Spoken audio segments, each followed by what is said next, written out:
I'm Marceline, 32 years old, and I thought I understood what marriage meant. I thought the man I married was my forever, my safe harbour in every storm. But sometimes the people we trust most are the ones hiding the darkest secrets. What I discovered about my husband changed everything I believed about love and loyalty. But what I did next, that's what really ended it all. Before we dive into this story, I'd love to know where you're watching from.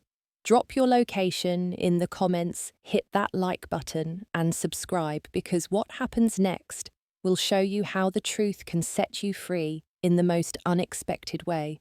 Let me take you back to when everything still felt perfect, or at least I thought it did.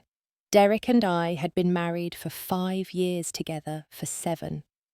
We met at a tech company in Austin, Texas, back when I was just starting out in marketing, and he was a software engineer with big dreams and an even bigger smile.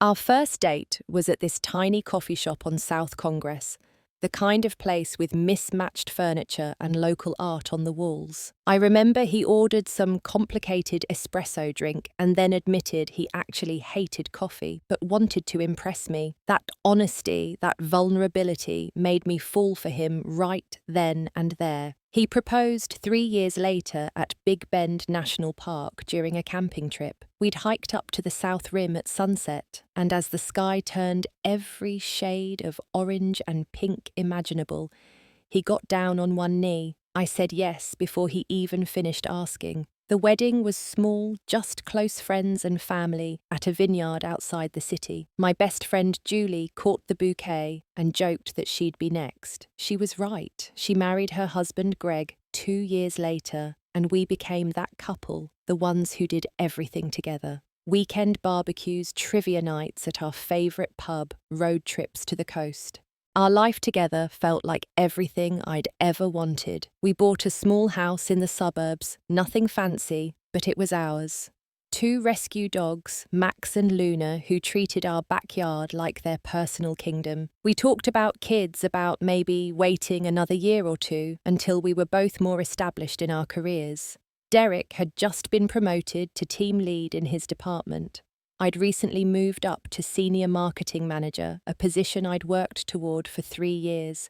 Everything was falling into place exactly how we'd planned. Friday nights were sacred. We'd cook together, nothing elaborate, maybe pasta or tacos, and watch whatever show we were binge-watching at the time. Derek would do the dishes while I'd curl up on the couch with a glass of wine. Then he'd join me, his arm around my shoulders, and we'd talk about our weeks, our plans, our dreams. Those quiet moments felt like the realest part of our marriage. No pretense, no performance, just us. About 3 months before everything fell apart, I started noticing small changes. Derek began coming home later than usual. At first, it was just 30 minutes here and there. He'd apologise, kiss my forehead, and explain that his new project had tight deadlines. I believed him completely. Why wouldn't I? In 7 years together, he'd never given me a reason to doubt him. I'd even prep late dinners for him, leaving them warming in the oven so he could eat whenever he got home. Sometimes I'd wait up and we'd eat together at 9 or 10 at night, him telling me about the challenges of managing a team, me sharing funny stories from my marketing campaigns. But then the late nights became more frequent, and Derek seemed different. Not in obvious ways, but in small shifts I couldn't quite name. He'd seem tired, sure, but also distracted. Sometimes I'd catch him smiling at his phone, this private little grin that used to be reserved for messages from me. When I'd ask what was funny,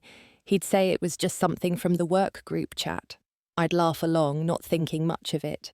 One night, after he'd fallen asleep on the couch mid-conversation, I grabbed a blanket to cover him. His phone buzzed on the coffee table. I glanced at it, planning to silence it so it wouldn't wake him. The notification showed a name, just A, with a heart emoji next to it. The preview message read, "Thinking about you." For a split second, my heart dropped. Then I rationalized it. Maybe it was some app notification, one of those fitness apps that send encouraging messages. People name their apps weird things, right? I silenced his phone and went to bed, pushing that tiny seed of doubt deep down where I wouldn't have to examine it. 2 weeks later, Derek told me he had to go to San Francisco for a 3-day business trip. Work had been sending him on more trips lately, but this was the first overnight one in months. Before, whenever he travelled, we'd video call every evening. He'd show me his hotel room, we'd laugh about the weird art on the walls, and he'd tell me he missed sleeping next to me. This trip felt different from the start. He texted, instead of calling short messages about back-to-back meetings running late into the evening. I tried not to feel hurt. He was busy, I told myself. Work stress was real, and I needed to be supportive, not clingy. When he came back, he brought me a gift, an expensive bottle of perfume in a sleek black box. I opened it surprised. Derek had never bought me perfume before. He usually needed heavy hints about gifts, preferring I just tell him exactly what I wanted. The scent was beautiful, something woody and sophisticated, but it wasn't my style at all. I usually wore lighter floral fragrances. When I asked him what made him choose this particular one, he said the salesperson at the store recommended it. I thanked him, kissed him, and put it on my dresser, but something about it felt off, like he'd bought it for someone else's taste, not mine. That Friday, I decided to surprise Derek with a special dinner. I left work early, stopped by the fancy grocery store for ingredients to make his favourite meal, this garlic herb chicken, with roasted vegetables he always raved about. I set the table with candles, put on soft music, the whole romantic setup. 6 o'clock came and went. No Derek. I called his cell, straight to voicemail. I texted. No response. By 7, I was worried. By 8, the food was cold and I was pacing the living room. Finally, at 8:30, I heard his key in the lock. He walked in, looking normal, not stressed or apologetic. When he saw the cold dinner on the table, he seemed genuinely surprised, like he'd forgotten I existed for those few hours. I asked where he'd been. He said his car had broken down on the way home and he'd had to get it towed to a garage. His phone died, so he couldn't call. The explanation was reasonable enough, except when I looked at his car the next morning it seemed perfectly fine. I even checked with him again, and he got a little defensive, saying the mechanic fixed it quickly. It was just a sensor issue. I wanted to believe him. I needed to believe him. But that evening, something had shifted between us. Dinner was quiet. He kept checking his phone, smiling at something on the screen, that same private little grin. When I asked what was making him so happy, he said his work buddies were roasting each other in the group chat. He showed me his phone briefly, and sure enough, there were messages from colleagues. But the timing felt off. The way he'd angled the screen away from me at first, the slight hesitation before showing me. I felt a wall between us that had never been there before, invisible but solid. That Sunday, I called Julie. We met for brunch at our usual spot, and I told her everything. The late nights, the San Francisco trip, the perfume, the missed dinner, the constant phone checking. As I listed it all out loud, it sounded worse than it had in my head. Julie listened, her face sympathetic but not alarmed. She reminded me that I'd just gotten a big promotion, that I might be stressed and seeing problems where there weren't any. Derek was a good man, she said. He'd always been faithful, always been honest. She'd known us as a couple for years, and she'd never seen any red flags. Maybe I was overthinking things, reading into normal behaviour because I was anxious about other stuff. I wanted to believe her. I tried to believe her. But that night, lying next to Derek in our bed, listening to him sleep peacefully, I couldn't shake the feeling that something fundamental had changed. I didn't know what exactly, couldn't point to concrete proof, but my gut kept screaming that the man beside me was keeping secrets. I stared at the ceiling until dawn, my mind running through every interaction, every late night, every small inconsistency. I wanted to believe everything was fine, but deep down I knew something had shifted and there was no going back to the blissful ignorance I'd been living in. The next 2 weeks were torture. Derek's late nights continued. Sometimes he wouldn't get home until 9 or even 10 at night. Our sex life, which had always been good, dropped off a cliff. Whenever I initiated, he'd claim he was exhausted from work. He'd kiss me on the forehead like I was his sister, not his wife, and fall asleep facing away from me. I started feeling invisible in my own marriage. The man who used to text me sweet messages throughout the day now barely communicated, unless it was logistics about dinner or bills. I tried talking to him about it, asked if everything was okay, if work was really that demanding, if there was something bothering him. He'd assure me everything was fine, just stressed about the project deadline. He'd promise things would get better soon, but soon never came. Instead, the distance between us grew wider. I felt like I was living with a stranger who happened to look like my husband. One evening, I made a decision I never thought I'd make. I decided to check on him at work. Not to spy, I told myself, just to surprise him, maybe bring him dinner help, reduce his stress. I left my office at 6 and drove to his company's building, a sleek glass structure in the tech district. I parked in the visitor lot, where I had a clear view of the employee parking area. Derek's car was there, a silver sedan I'd helped him pick out 2 years ago. I texted him that I was thinking about him. He responded immediately, saying he was in a meeting and couldn't talk but would be home late again. I watched the building waiting. 7 o'clock passed. 8 o'clock. The sun set and the parking lot lights flickered on. I could see Derek's office window from where I sat. The lights had been off since 7:30. No meeting happening there. At 8:30, I called him. He answered in a hushed voice, apologizing that he was still in the conference room and couldn't really talk. I could hear silence in the background. No voices, no meeting sounds, just silence. He said he'd call me back and hung up quickly. From my spot in the parking lot, I could see the conference rooms, all dark, all empty. My hands started shaking. I gripped the steering wheel so hard my knuckles turned white.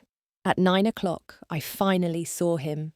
Derek walked out of the building's side entrance, and he wasn't alone. A woman walked beside him, tall and slender, with long blonde hair that caught the parking lot lights. She wore a navy dress and heels, professional but elegant. They were talking, laughing about something, the ease between them, the familiarity in their body language. It made my stomach drop. Derek opened his car door, then walked around to open the passenger door for her. It was such a gentlemanly gesture, the kind of thing he used to do for me when we first started dating, but had stopped doing years ago. I sat frozen as they drove out of the parking lot. Then, almost on autopilot, I followed them. I kept several cars between us, my heart pounding so hard I could hear it. They drove downtown to an upscale Italian restaurant I'd mentioned wanting to try for our anniversary. Derek had said it was too expensive, that we should save money, but here he was, pulling up to the valet. I parked down the street and watched them walk inside together.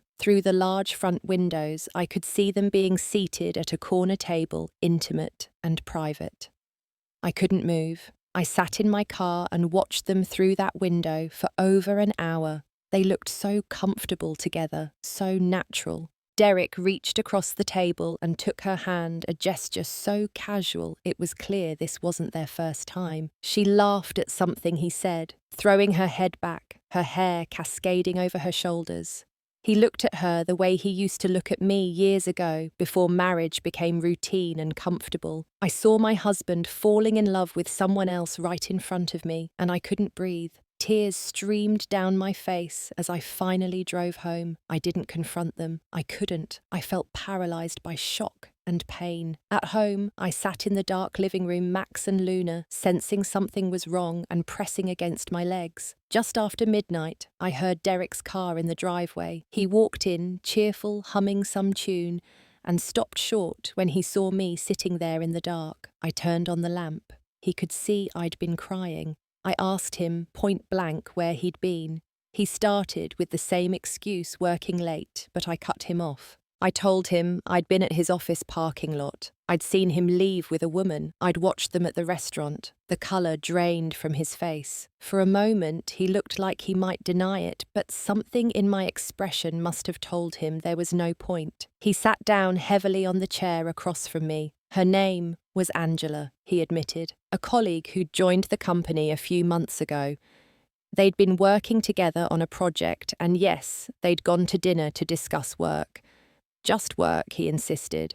I asked him why he'd lied about working late if it was just work, why he hadn't mentioned having a female colleague he was spending so much time with, why he'd held her hand across the table. He fumbled for answers, getting defensive. He accused me of not trusting him, of being paranoid and controlling, said he couldn't believe I'd followed him like some stalker. We fought for the first time in our entire relationship. Really fought, voices raised, accusations flying. I asked if he had feelings for her. He said I was being ridiculous. I asked if he'd been physical with her. He looked me in the eye and said, no, it was just dinners, just friendship. But his eyes shifted away too quickly. I knew he was lying. Finally exhausted and hurt beyond words, I told him to sleep in the guest room. He grabbed a pillow and left without another word. I locked our bedroom door and cried into my pillow until I had nothing left. The next week, Derek was different, apologetic, attentive, bringing home flowers, and trying to make conversation over dinner. He swore nothing physical had happened with Angela,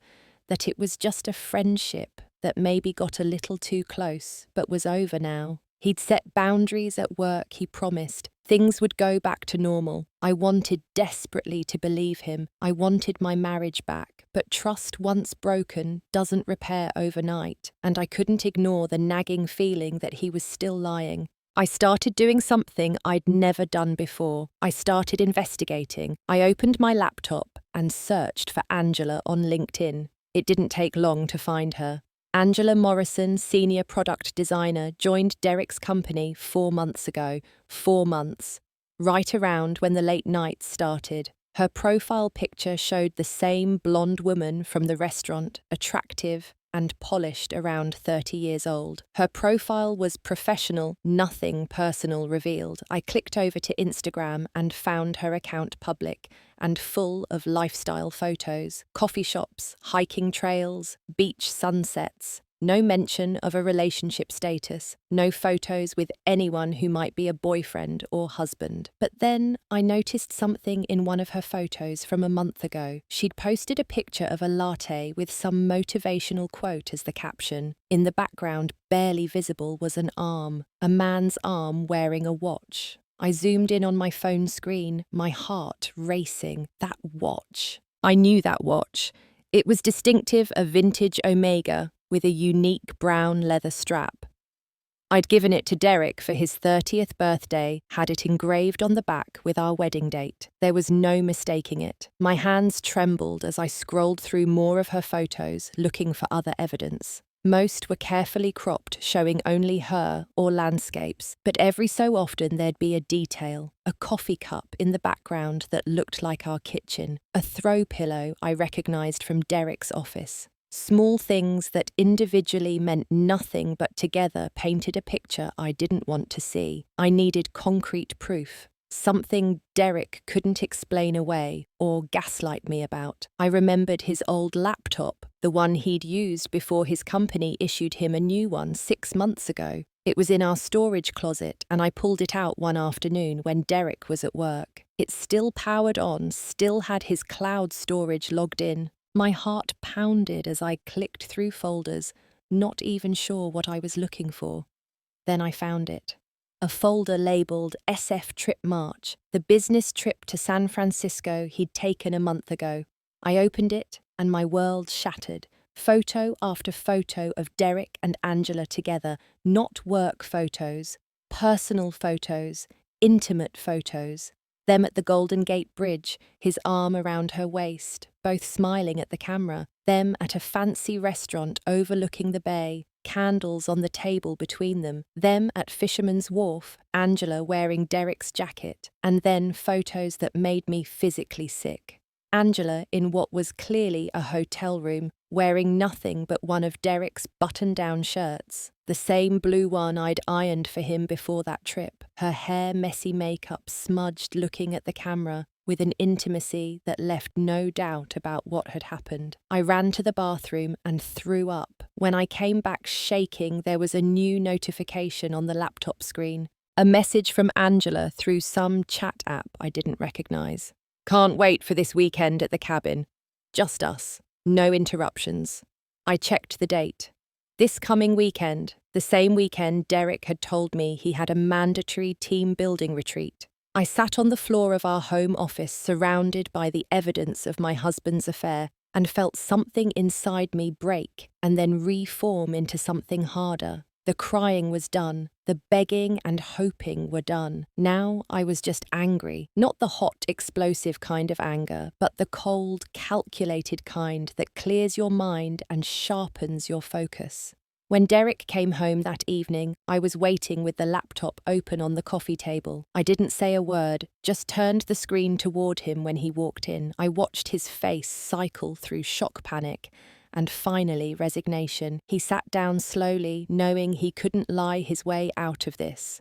I asked him how long. He said 3 months. Since shortly after Angela joined the company, I asked if he loved her. He didn't answer, which was answer enough. I asked him to tell me everything, and he did. They'd been assigned to a project together, spent long hours working side by side. She was smart, funny, understood the technical aspects of his work in ways I never could. They started with coffee breaks, then lunches, then dinners. The San Francisco trip was when it became physical. Since then, they'd been seeing each other 2 or 3 times a week, always under the guise of work. The cabin trip was supposed to be a romantic weekend away. I asked if he wanted a divorce. He looked at me, and for the first time in months, I saw real emotion on his face. Confusion, maybe even pain. He said he didn't know what he wanted. He loved me, he said, but he also had feelings for Angela. He needed time to figure things out. The entitlement of that statement, the absolute audacity, made me laugh. A bitter, broken sound. I told him he didn't get time. I told him to pack a bag and leave. He tried to argue, but I stood firm. Either he left voluntarily, or I'd have him removed. He chose to leave. I watched him pack throwing clothes into a suitcase while avoiding my eyes. He asked where he should go. I suggested Angela's place since they were so close. He left just after 11, and I stood in our empty house feeling the weight of 5 years of marriage crumbling into dust. But underneath the pain, underneath the betrayal, I felt something else stirring, a plan forming, a way to make sure Derek and Angela faced real consequences for their choices, because I'd realised something from those photos, from stalking Angela's social media. I wasn't the only spouse being betrayed here, and I intended to find my unlikely ally. The first 3 days after Derek left, I barely functioned. I called in sick to work, something I never did, and spent the time alternating between crying jags and numb, staring at walls. Julie came over and stayed with me, making sure I ate, letting me talk in circles about the same betrayal over and over. She offered to key Derek's car or slash his tyres, which made me laugh for the first time in days. But beneath the grief, my mind was working. On the 3rd night, sitting with Julie over wine and takeout, neither of us was really eating. Something shifted. I looked at the wedding photo on our mantel, young and happy and naive, and felt a surge of anger replace the sadness. I was done being the victim, done crying over a man who'd thrown away our marriage for an affair. I wanted action. I wanted them both to face the reality of what they'd done, and I wanted Derek to lose what he thought he'd gained. After Julie left, I went back to Angela's social media with renewed purpose. I scrolled back through months of photos looking for clues about her personal life, and there, buried in posts from 2 years ago, I found what I was looking for. An engagement announcement. Angela in a white dress holding hands with a man, both of them grinning at the camera. The caption read, "Said yes to forever with my best friend, Thomas Reed." Thomas Reed. I repeated the name, committing it to memory. Angela was married, or at least she had been 2 years ago. I searched for Thomas Reed on Facebook, Instagram, LinkedIn, found him on all 3. Financial analyst at a major investment firm here in Austin. His Facebook was more private, but his profile picture showed him with Angela, arms around each other, posted 3 months ago. They were still together, still married, and he had no idea his wife was having an affair with my husband. I sat back, my mind racing. Thomas was in the same boat. I was betrayed by a spouse who was sneaking around behind his back. Did he deserve to know? Absolutely. Would telling him blow up Angela and Derek's affair? Most likely. The idea that formed in my mind was bold, maybe even crazy, but the more I thought about it, the more right it felt. I wouldn't just tell Thomas about the affair. I'd do something more dramatic, more final. I'd introduce him to Derek. I'd make both our cheating spouses face their betrayal head-on in front of the people they'd hurt most. I spent the next week gathering more evidence and information. I followed Angela's Instagram stories religiously. She posted regularly carefully curated glimpses of her life, coffee shops she visited, the gym she went to, vague inspirational quotes about living authentically that made me want to scream given what she was doing. I noted patterns in her schedule, and I confirmed through Derek's cloud storage that was still syncing to that old laptop that he and Angela were definitely planning the cabin trip this coming weekend. The resort wasn't hard to find. Derek had saved the confirmation email, a romantic getaway spot in the hill country about 3 hours from Austin. Secluded cabins, spa services, couples, massages. The irony of him taking his mistress to a couples retreat while still technically married to me wasn't lost. Now I needed to contact Thomas. I debated the best approach for days. A phone call felt too abrupt. Showing up at his workplace seemed aggressive. Finally, I settled on email. Professional, giving him space to process, but direct enough that he couldn't ignore it. I found his work email through LinkedIn and composed the message carefully. I introduced myself as Derek's wife, explained that I had evidence of an ongoing affair between our spouses, and offered to meet in person to share what I knew. I attached one photo carefully chosen showing Derek and Angela at dinner holding hands across the table. Intimate, but not explicit. Enough to prove my point without being cruel. I hovered over the send button for 10 minutes before finally clicking it. It was Wednesday evening. Thursday morning, my inbox showed a reply. Thomas's message was brief, clearly written by someone in shock. He said he'd suspected something was off with Angela lately, that she'd been distant and secretive. He wanted to meet. We arranged to meet Friday afternoon at a neutral coffee shop. I got there early, ordered a coffee I didn't drink, and waited. Thomas arrived exactly on time. He was tall, well-dressed in a business suit, but his face showed the strain of the last 24 hours. Dark circles under his eyes, a tightness around his mouth. We shook hands awkwardly and sat across from each other in a quiet corner booth. For a moment, neither of us knew how to start this strange conversation. I pulled out my laptop and showed him everything. The photos from San Francisco, the messages I'd found, the timeline of the affair that I'd pieced together. Thomas looked at each piece of evidence with increasing devastation. When he saw the photo of Angela in Derek's shirt, he flinched like I'd struck him. He asked quietly if I was sure it was recent. I showed him the dates. 3 weeks ago, Thomas sat back, running his hands through his hair. He told me Angela had gone to San Francisco for a design conference around that same time. She'd been distant since then, working late frequently, always on her phone. He'd asked if something was wrong, and she'd accused him of being paranoid and controlling, the same script Derek had used on me, gaslighting, making us doubt our own instincts when we knew something was wrong. I told him about the cabin trip this weekend, about how Derek had told me it was a team-building retreat, while he was actually planning a romantic getaway with Angela. Thomas confirmed that Angela had told him she was going on a girls' spa weekend with colleagues. More lies, more deception. We sat in silence for a moment, two people bonded by the worst kind of shared experience. Then I laid out my idea. What if we both showed up at the cabin? What if we confronted them together, made them face the consequences of their affair in front of both betrayed spouses? Thomas was hesitant at first. It seemed dramatic, possibly making an already painful situation worse. But as we talked it through, I could see him warming to the idea. They'd been lying to us for months, sneaking around around making fools of us. They deserve to face the truth, and we deserve to take back some power in this situation. We agreed to meet Sunday morning at the resort, give Derek and Angela Saturday to enjoy their illicit weekend, then confront them when they were relaxed and unsuspecting. It wasn't about revenge, not really. It was about forcing honesty, about ending this affair in a way that made it impossible for them to continue living in their fantasy.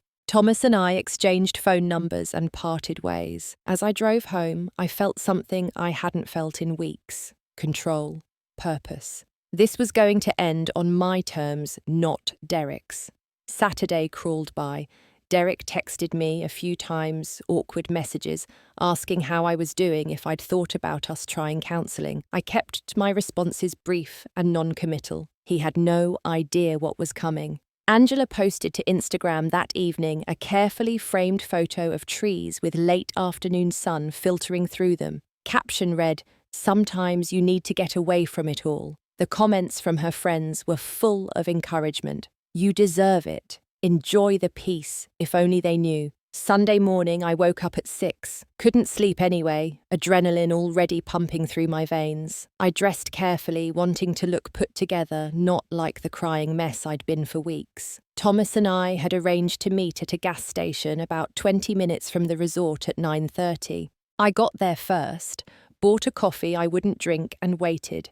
Thomas pulled up right on time, driving a black SUV. He looked as nervous as I felt. We caravanned to the resort, a beautiful property tucked into rolling hills covered in oak trees. The main building looked like an upscale lodge, all wood and stone and large windows. I checked at the reception desk, saying I was looking for my husband Derek, who'd checked in yesterday. The young woman at the desk, probably used to surprising romantic gestures, happily confirmed his room number and gave me a key after I showed my ID with our matching last name. Thomas and I walked through the quiet Sunday morning grounds to cabin 17. Standing outside that door, I felt my heart hammering against my ribs.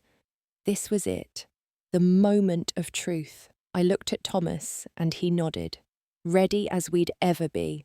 I knocked firmly. 3 solid knocks. Waited. Heard movement inside, footsteps approaching. The door opened, and there was Derek wearing sweatpants and a t-shirt, his hair messy from sleep, a smile on his face that died the instant he saw me. "Marceline!" His voice came out strangled, shocked. "What are you doing here?" I didn't answer, just pushed past him into the cabin. It was nicer than our house, honestly. Rustic, but elegant, with a stone fireplace and large windows overlooking the hills. And there, emerging from what was clearly the bedroom, was Angela. She wore a silk robe, her blonde hair loose around her shoulders, barefoot, and clearly just woken up. She froze when she saw me, confusion crossing her face. Then Thomas stepped through the door behind me, and I watched her face drain of all colour. "Thomas," her voice was barely a whisper. The 4 of us stood in that cabin living room in a tableau of betrayal and confrontation. Derek looked between me and Thomas, understanding dawning. Angela wrapped her robe tighter around herself, like it could protect her from what was happening. Thomas just stared at his wife with a look of profound disappointment that was somehow worse than anger. I broke the silence first. My voice was calm, controlled. "We know everything. Thomas knows about the affair. I know about the affair. The San Francisco trip. The last 3 months of lies. All of it." I turned to Derek. "You told me this was a team-building retreat. You told Angela's husband she was at a spa weekend with girlfriends. More lies on top of lies." Derek started to speak, to explain or defend himself, but I cut him off. "Don't. We didn't come here to listen to more excuses. We came here to make sure you both understand that your little fantasy is over." Angela finally found her voice, turning to Thomas, with tears already streaming down her face. "Thomas, I'm so sorry. I never meant for this to happen.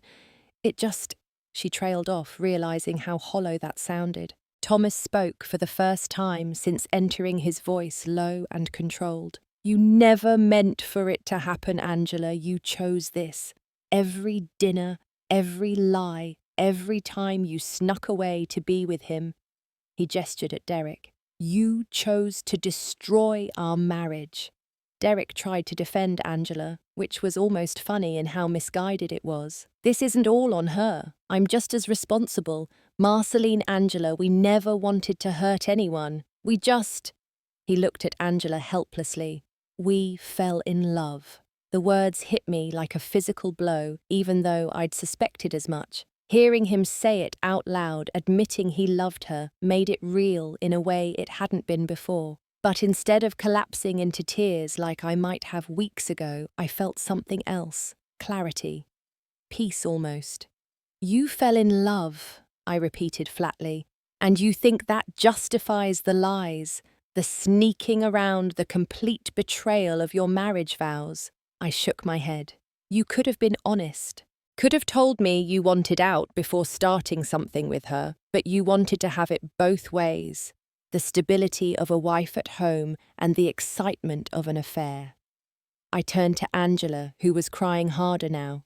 And you knew he was married. You pursued a relationship with a married man while you yourself were married. What did you think was going to happen, that you'd both just leave your spouses and live happily ever after without consequences? Thomas stepped forward, his eyes never leaving Angela's face. I loved you. I trusted you completely. We were talking about starting a family. His voice broke slightly. How long would you have let me believe our marriage was real? How long would you have kept lying to my face? Angela sobbed out, apologies reaching for Thomas, but he stepped back. The rejection in that movement was absolute. Derek looked between all of us, seeming to finally grasp the magnitude of what he'd done. Not just hurting me, but destroying multiple lives, multiple relationships. I took a breath, feeling surprisingly calm. Derek, you made your choice when you started this affair. You chose her over our marriage, over 5 years together, over everything we built. So now you get to live with that choice. I looked at Angela, then back at Derek. You two deserve each other. You're both people who think betrayal is acceptable if you call it love. I turned to Thomas. Let's go. We're done here. We walked toward the door together, two people who'd been betrayed finding solidarity in shared pain. As I reached the doorway, I turned back one last time. Derek looked devastated, like he wanted to say something to make this better. But there was nothing to say. Angela was still crying. Her perfect romantic weekend turned into a nightmare. Goodbye, Derek, I said quietly. And then Thomas and I left, closing the door on that chapter of our lives. We walked back to our cars in silence. Once there in the parking lot, with the beautiful hill country spread out around us, Thomas turned to me. Thank you, he said simply, for telling me, for giving me the truth when they wouldn't. You deserved to know, I replied. We both did. We talked for a few minutes about next steps. He was filing for divorce immediately. I'd already started the process. We exchanged information for divorce attorneys offering mutual support. Then, in a moment of unexpected connection, he gave me a brief hug. Two strangers bonded by betrayal, finding comfort in knowing we weren't alone in this. As I drove home, I didn't cry. I felt lighter than I had in months. The confrontation had given me closure in a way I hadn't expected. I'd seen Derek's face when he realized the affair was truly over, seen Angela's tears, when her husband looked at her with disgust instead of love. I didn't feel victorious exactly, but I felt free. Free from the lies, the gaslighting, the constant wondering if I was crazy for suspecting the truth. I'd faced it head on, and I'd survived. The next few weeks were a blur of legal paperwork and difficult conversations. Derek tried to call multiple times, but I didn't answer. He sent long emails apologizing, saying he'd made a terrible mistake, asking if we could try counseling. I responded through my lawyer. Everything would be handled legally and formally. No more personal conversations, no more chances for him to manipulate or convince me to give him another opportunity to hurt me. Through Julie, who still had connections in Derek's professional circle, I heard that the affair imploded almost immediately after the cabin confrontation. Apparently, when the reality of their relationship was exposed, the fantasy crumbled. Angela couldn't handle the guilt of destroying her marriage. Derek realized that what he'd felt for Angela was built on the excitement of forbidden romance, not real sustainable love. Within 2 weeks, they'd stopped seeing each other entirely. Derek even quit his job, the workplace too awkward with everyone knowing about the affair. Last I heard, he'd moved to Colorado to start over. Angela stayed in Austin but switched companies, her reputation damaged professionally as well as personally. Thomas and I stayed in touch. Not in a romantic way, there was too much pain and baggage for that, but as friends who understood what the other had been through. We'd meet for coffee occasionally, sharing updates on our divorce proceedings, offering support during particularly hard days. He told me that Angela had begged for another chance, promised to end things with Derek, and recommit to their marriage. But Thomas couldn't move past the betrayal. Like me, he'd lost trust, and without trust, there was no foundation to rebuild on. My divorce was finalized about 6 months after the cabin confrontation. Derek didn't contest anything signed, whatever was put in front of him, clearly drowning in guilt and regret. We split assets, fairly sold the house because neither of us could afford it alone, and neither wanted to live there with all those memories. I took Max and Luna. The dogs that had been more mine than ours anyway. I found a small apartment closer to downtown. Nothing fancy, but it was mine and mine alone. A fresh start. Work became my refuge. I threw myself into campaigns and projects, working longer hours than I probably should have. But it helped. It gave me purpose beyond the pain, and it paid off. 6 months post-divorce, I was promoted again, this time to Director of Marketing. The validation felt good proof that while my personal life had imploded, my professional life was thriving. I started therapy too, something I should have done earlier. My therapist helped me work through the betrayal, the trust issues, the anger I'd been carrying. Slowly, painfully, I started to heal. Not forgetting what happened, but integrating it into my story, instead of letting it define me. I learned that Derek's affair wasn't about me not being enough. It was about his character, his choices, his inability to handle the normal ups and downs of marriage with honesty and integrity. Julie and Greg were incredible throughout everything. They included me in their plans, made sure I wasn't isolating, listened to me, processed the same feelings over and over without judgment. Other friends rallied too, people I'd lost touch with during my marriage who came back into my life. I started yoga, not because I wanted to be that cliché divorce person, but because I needed to reconnect with my body to feel strong again. I traveled solo for the first time a week in Costa Rica. That was terrifying and liberating in equal measure. About 8 months after the divorce, Thomas called to tell me he was seeing someone new, a colleague who'd been a friend during his divorce, who understood his baggage and wasn't scared of it. He sounded happy in a cautious way, like he was learning to trust again, but taking it slow. I was genuinely thrilled for him. We met for coffee one last time, a sort of closure to our unlikely friendship. We laughed about the absurdity of how we'd met bonded by betrayal and brought together by revenge that was really just a search for truth. "Do you regret it?" he asked me, confronting them at the cabin the way we did. I thought about it, really considered the question. "No," I finally said. "I don't. We deserved to take back some power in a situation where we'd been powerless. They were going to keep lying, keep sneaking around, maybe for months or years. We ended it on our terms, forced them to face what they'd done. That meant something." Thomas nodded. Angela tried to tell me we were cruel showing up like that, but she'd been cruel to me for months, lying every single day. At least we were honest. We parted ways that day, knowing we probably wouldn't stay in close touch. We'd served our purpose in each other's lives, allies, in a battle neither of us had wanted to fight. But I was grateful for him, for his willingness to stand with me in that cabin and demand the truth. Now sitting in my apartment with Max and Luna asleep at my feet, I look back on the whole experience with something close to perspective. The betrayal still hurts. Sometimes I'll see a couple laughing together and feel a pang of loss for what I thought I had. But mostly, I feel grateful. Grateful that I found out when I did before wasting more years on someone who didn't value our marriage. Grateful that I didn't just accept Derek's lies and gaslighting. Grateful that I took action instead of remaining a passive victim of his choices. I learned that I'm stronger than I thought, that I can survive heartbreak and come out the other side not just intact, but better. I learned to trust my instincts, to not let someone convince me I'm crazy when I know something's wrong. I learned that sometimes the worst betrayals lead us to discover truths about ourselves we might never have found otherwise. I learned that closure doesn't always come from apologies or explanations from the people who hurt us. Sometimes we have to create our own closure, take our own power back. Derek tried to reach out on what would have been our anniversary, a long message about how sorry he was, how he'd made the worst mistake of his life, how he wished he could go back and do everything differently. I read it once and then deleted it. His regrets weren't my problem anymore. His journey to becoming a better person, if he ever took it, wasn't my responsibility.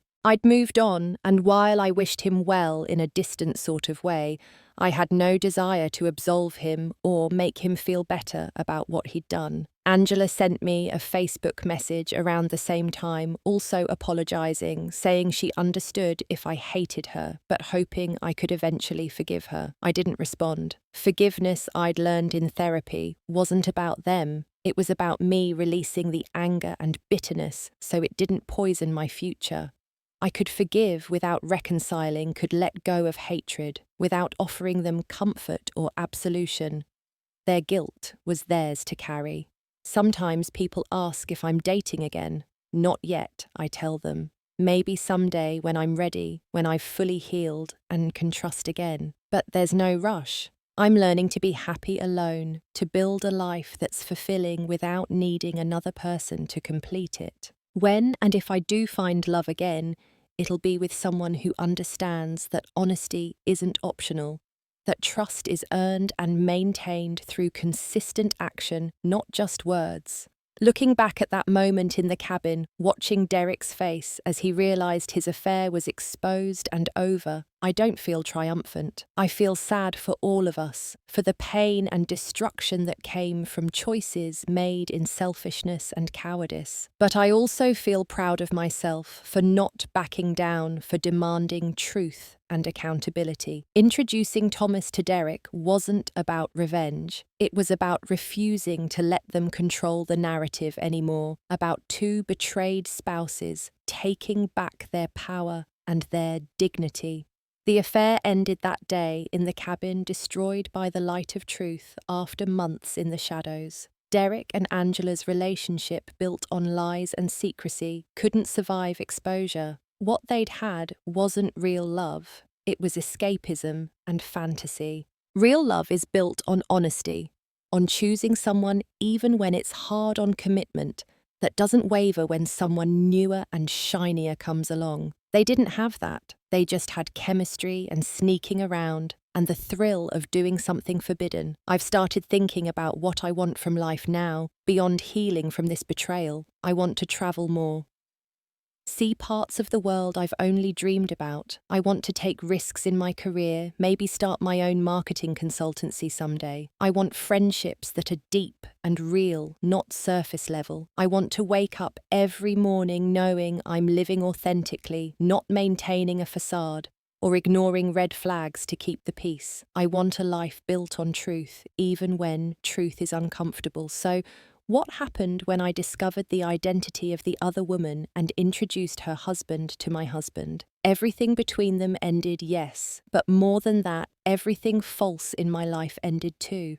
The illusion of a perfect marriage, the denial that let me ignore warning signs, the willingness to accept less than I deserved. I lost my husband, but I found myself. And in the end, that trade was worth making. To anyone watching this who's been betrayed, who's questioning their instincts or being told they're paranoid, trust yourself. You know when something's wrong. Don't let anyone convince you otherwise. And to anyone thinking about having an affair, about lying to someone who trusts you, remember that the truth always comes out. Always. The question isn't if you'll get caught, but when and how much damage you'll cause before that happens. Choose honesty. Choose integrity. Choose to end one relationship before starting another. The temporary thrill of forbidden romance isn't worth the permanent destruction it causes. I'm Marceline. I'm 32 years old, and I survived betrayal. I took back my power, demanded truth, and built a new life from the ashes of the old one. The scars are still there, probably always will be, but they remind me of my strength, my resilience, my refusal to accept lies as love. And that's a lesson I'll carry forward into whatever comes next. Sometimes the worst betrayals lead us to the greatest truths about ourselves, and sometimes the end of one story is just the beginning of who we're meant to become. I'd love to hear your thoughts. Have you ever had to confront a painful truth in your own life? How did you find the strength to move forward? Drop your story in the comments below. And if this resonated with you, please hit that like button and subscribe to this channel. Share this video with someone who might need to hear that they're not alone in their pain, that survival is possible, that taking back your power matters. Thank you for listening to my story, for being part of this community where we can share our truths without judgment. I wish you healing strength and the courage to always choose honesty even when it hurts. Take care of yourselves and remember you deserve better than lies dressed up as love.